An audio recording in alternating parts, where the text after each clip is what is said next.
Selamat bertemu kembali dalam pembelajaran kimia bersama saya, Pak Bos.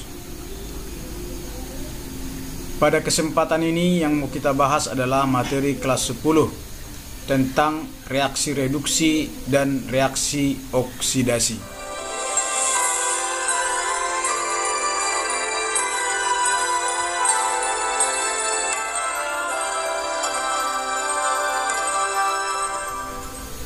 Salah satu cara menentukan reaksi reduksi atau reaksi oksidasi adalah berdasarkan pertambahan dan penurunan bilangan oksidasinya yang kita singkat BILOX, di mana reduksi adalah reaksi penurunan bilangan oksidasi, sedangkan oksidasi adalah reaksi pertambahan bilangan oksidasi. Contoh, di sini saya sediakan contoh reaksi reduksi dan juga contoh reaksi oksidasi. Tadi dikatakan pada teorinya bahwa reaksi reduksi itu adalah jika bilangan oksidasinya berkurang. Misalnya pada reaksi H2SO4 menghasilkan SO2, bilangan oksidasi S di kiri itu positif 6, sedangkan bilangan oksidasi S di kanan adalah positif 4. Maka bilangan oksidasi S di situ berkurang, maka disebut dengan reaksi reduksi. Begitu juga dengan Fe3 positif yang bereaksi berubah menjadi Fe2 positif. Bilangan oksidasi Fe di sini positif 3, sedangkan di kanan positif 2. Maka bilangan oksidasi Fe berkurang, disebut dengan reaksi reduksi. Untuk melihat reaksi oksidasi, kita lihat perubahan bilangan oksidasinya bertambah, di mana bilangan oksidasi Mn pada MnO2 positif 4, sedangkan bilangan oksidasi Mn pada MnO4 negatif positif 7. Maka bilangan oksidasi Mn bertambah. Itu disebut dengan peristiwa reaksi oksidasi. Begitu juga dengan Cl negatif yang berubah menjadi Cl2.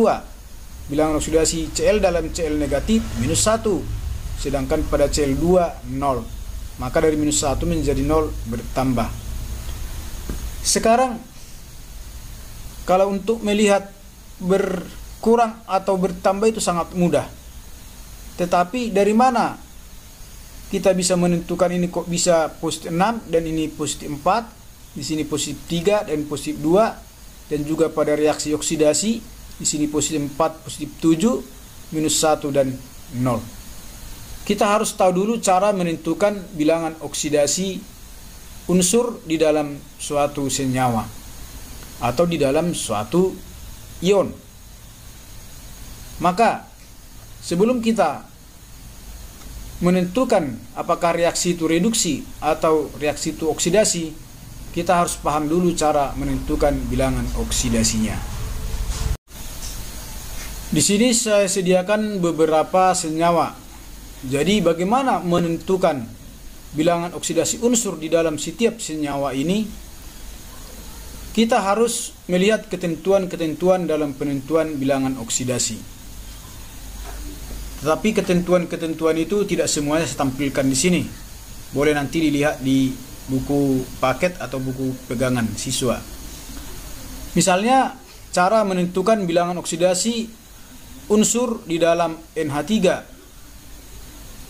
Ketentuan yang pertama nanti yang mau kita lihat adalah yang umum, adalah ketentuan untuk bilangan oksidasi hidrogen di dalam senyawa itu positif 1. Tolong diingat, bilangan oksidasi hidrogen dalam senyawa positif 1. Dan yang umum lagi adalah oksigen. Bilangan oksidasi oksigen di dalam senyawa sama dengan minus 2. Dan ketentuan lain nanti akan kita lihat sesuai dengan soal-soal ini. Baiklah, akan kita tentukan bilangan oksidasi dalam beberapa senyawa berikut ini. Soal 1. Tentukanlah bilangan oksidasi unsur dalam NH3. Jadi di sini ada dua unsur yang mau kita tentukan bilangan oksidasinya, yaitu N dan H. Kalau untuk H itu sudah ketentuan, ya. Bilangan oksidasi H di dalam suatu senyawa itu positif 1. Itu ketentuan. Maka untuk menentukan bilangan oksidasi N, kita pakailah cara berikut, di mana jumlah bilangan oksidasi unsur dalam senyawa netral, artinya senyawa netral ini tidak bermuatan, jumlah seluruhnya sama dengan 0. Jumlah seluruhnya artinya berarti kita jumlahkanlah bilangan oksidasi N, karena N-nya cuma 1, ditambah 3 kali bilangan oksidasi H, karena hanya ada 3, sama dengan 0. Kemudian tadi bahwa bilangan oksidasi H sudah ketentuan posip 1, maka kita masukkanlah harga posip 1 dalam bilangan oksidasi H ini. Maka sekarang bilangan oksidasi N ditambah 3 posip 1 sama dengan 0. Tentunya 3 kali posip 1 sama dengan posip 3. Maka bilangan oksidasi N ditambah posip 3 sama dengan 0. Artinya berapa tambah posip 3 lah supaya 0? Tentunya minus 3. Berarti bilangan oksidasi N adalah minus 3. Maka di dalam senyawa NH3 ini bilangan oksidasi N sama dengan minus 3, sedangkan bilangan oksidasi H sama dengan positif 1. Contoh kedua, tentukanlah bilangan oksidasi unsur dalam Fe2O3. Di sini juga ada 2 unsur yang mau kita tentukan bilangan oksidasinya, yaitu Fe dan O. Saya katakan tadi di awal bahwa bilangan oksidasi O dalam senyawa juga ketentuan, yaitu sebesar minus 2. Itu ketentuan minus 2. Nah, bagaimana menentukan bilangan oksidasi Fe-nya? Kita totalkanlah semua bilangan oksidasinya. Semua bilangan oksidasi Fe dengan O sama dengan 0, karena dia senyawa netral. Caranya adalah sebagai berikut. Berarti 2 kali bilangan oksidasi Fe, karena Fe-nya 2, ditambah 3 kali bilangan oksidasi O, karena O-nya 3, sama dengan 0. Tadi bilangan oksidasi O sama dengan minus 2. Kita masukkanlah bilangan oksidasi O di sini minus 2. Maka 2 kali bilangan oksidasi Fe tambah 3 kali minus 2 sama dengan 0. Tentunya 3 kali minus 2 adalah minus 6. Maka secara matematis kita pindahkanlah negatif 6 ke kanan, berarti menjadi positif. Sehingga 2 bilangan oksidasi Fe sama dengan positif 6. Berarti bilangan oksidasi Fe sekarang positif 6 dibagi 2 sama dengan positif 3. Demikian cara menentukannya. Berarti bilangan oksidasi Fe di dalam senyawa Fe2O3 positif 3, sedangkan O tadi minus 2. Contoh ketiga, tentukanlah bilangan oksidasi unsur dalam senyawa H2CrO4. Di sini ada 3 unsur yang mau kita tentukan bilangan oksidasinya, antara lain hidrogen, krom, dan oksigen. Dalam senyawa ini ada 2 yang sudah ketentuan, yaitu hidrogen dan oksigen, di mana hidrogen dalam senyawa positif 1, sedangkan oksigen dalam senyawa negatif 2. Maka sekarang tinggal menentukan Cr. Bagaimana cara menentukan bilangan oksidasi Cr dalam senyawa ini? Sama halnya dengan yang pertama dan kedua tadi. Kita jumlahkanlah semua bilangan oksidasi dari senyawa, dari unsur dalam senyawa ini, kita samakan dengan 0. Di mana H di situ ada 2, berarti 2 kali BOOH. Cr-nya cuma 1, berarti BOCr. Tambah O-nya ada 4, berarti 4 kali BOO sama dengan 0. Tadi bilangan oksidasi H positif 1, kita masukkan harganya positif 1. Bilangan oksidasi O negatif 2, kita masukkan harganya negatif 2. Maka sekarang 2 kali positif 1 ditambah BOCr ditambah 4 kali minus 2. 2 kali positif 1 positif 2, sedangkan 4 kali minus 2 minus 8. Kita jumlahkanlah positif 2 tambah minus 8 berarti minus 6. Nah, berarti sekarang minus 6 tambah berapa supaya 0? Berarti bilangan oksidasi Cr sama dengan positif 6. Jadi bilangan oksidasi unsur di dalam H2CrO4 ini, bilangan oksidasi H sama dengan positif 1 itu ketentuan. Kemudian bilangan oksidasi Cr sama dengan positif 6. Dan bilangan oksidasi O sama dengan minus 2. Mudah bukan? Nah, jadi sekarang bagaimana kalau kita lihat variasi soal lainnya? Kita lihat pada soal nomor 4 ini. Soal keempat, tentukan bilangan oksidasi unsur dalam Na2SO4. Di sini juga ada 3 unsur yang mau kita tentukan bilangan oksidasinya.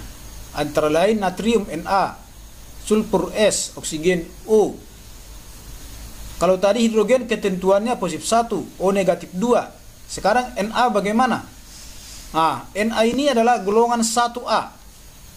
Jadi ketentuan bilangan oksidasi dari golongan 1A adalah positif 1. Semua nanti bilangan oksidasi dari golongan 1A yaitu litium, natrium, kalium, rubidium, itu bilangan oksidasinya adalah positif 1. Jadi tolong dihafal semua logam-logam yang terdapat di golongan 1. Litium, natrium, kalium, rubidium, cesium. Itu semua bilangan oksidasinya positif 1. Jadi natrium sudah ketentuan positif 1. Sedangkan oksigen sudah ketentuan negatif 2. Berarti mudahlah kita menentukan bilangan oksidasi S. Bagaimana caranya? Kita jumlahkan semua bilangan oksidasinya.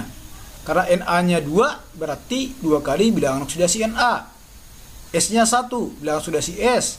O-nya 4, berarti bilangan oksidasi O-nya sebanyak kali 4.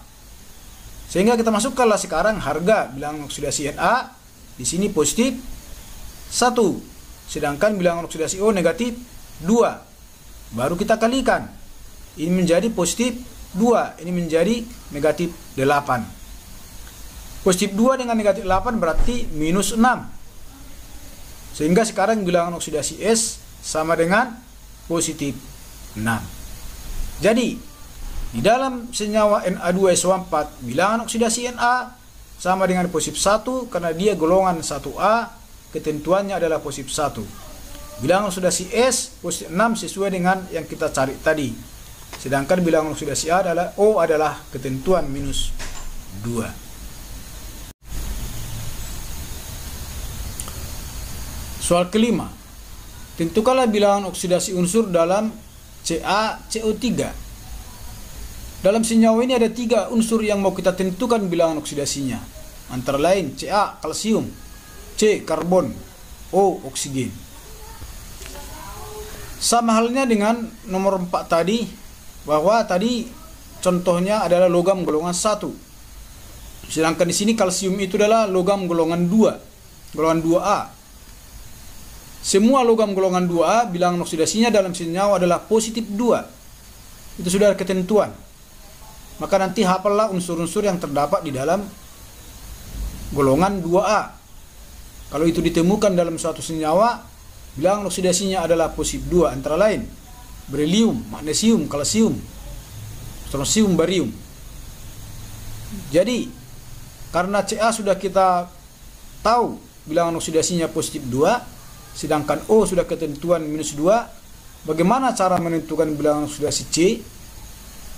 Sama halnya dengan yang pertama tadi, kita jumlahkan semua bilangan oksidasi, kita samakan dengan 0. Di mana bilangan oksidasi Ca positif 2. Sedangkan C itu yang mau kita cari. Sedangkan O tadi minus 2. Kita kalikanlah 3 kali minus 2 berarti minus 6. Jadi bilangan oksidasi C adalah ditambah minus 4 sama dengan 0 sebesar positif 4. Nah, coba lihat operasional matematikanya ya. Sini positif 2. Di sini minus 6, berarti minus 4. Jadi, berapa tambah minus 4 supaya 0? Tentunya positif 4. Jadi, bilangan oksidasi Ca dalam CaCO3 positif 2, C positif 4, dan O adalah negatif 2. Demikianlah cara menentukan bilangan oksidasi unsur di dalam senyawa netral, yaitu antara 1 sampai 5. Berikutnya adalah menentukan bilangan oksidasi unsur dalam senyawa yang bermuatan. Mulai dari nomor 6 sampai 10. Tentunya ada yang bermuatan positif dan ada yang bermuatan negatif.